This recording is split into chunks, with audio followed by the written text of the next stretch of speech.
Thymosin Alpha-1, the immune peptide you need to know about. If your immune system feels like it's either constantly fighting something or overreacting to everything, today's peptide is one for you to do some research into.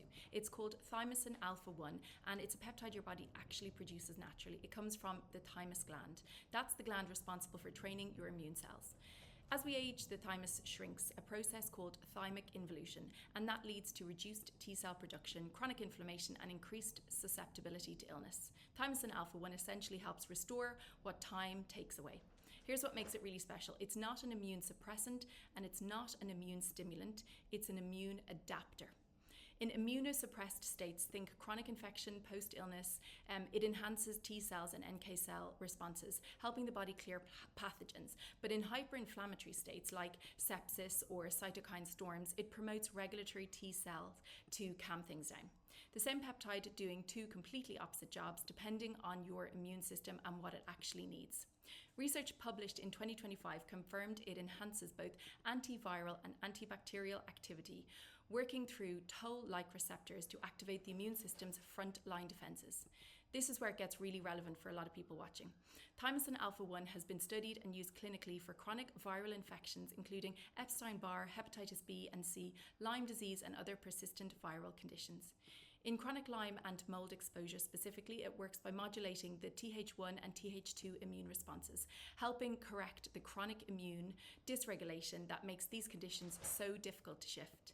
If you've been dealing with something that just won't resolve, fatigue, recurring illness, something that conventional medicine keeps drawing a blank on, this is a peptide worth understanding properly and doing some research into. The cancer research is also significant, and I want to be really clear, this is research context, not treatment claims. A 2024 phase 2 trial combined Thymosin Alpha-1 with a checkpoint inhibitor in advanced melanoma patients who had failed prior immunotherapy. Results showed a 23% objective response rate compared to 10 to 15% historically for second-line treatment alone. It has also been studied in small cell lung cancer, hepatitis B and C, and autoimmune conditions, and has shown remarkable effects across all of them. The reason it works in cancer research is the T-cell angle.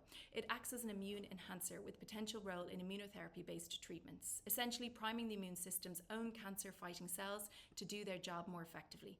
Now, here's something that's particularly relevant if you're a woman in midlife. Your gut is fundamentally an immune organ.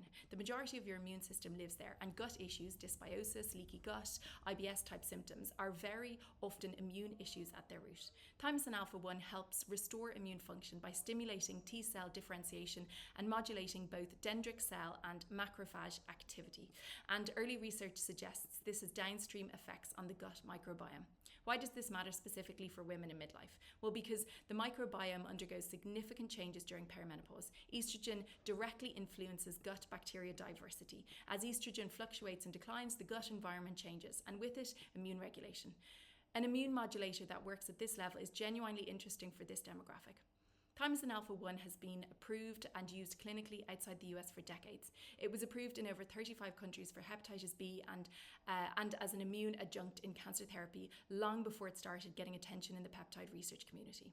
As always, this is educational content only. Do your research and work with a qualified practitioner.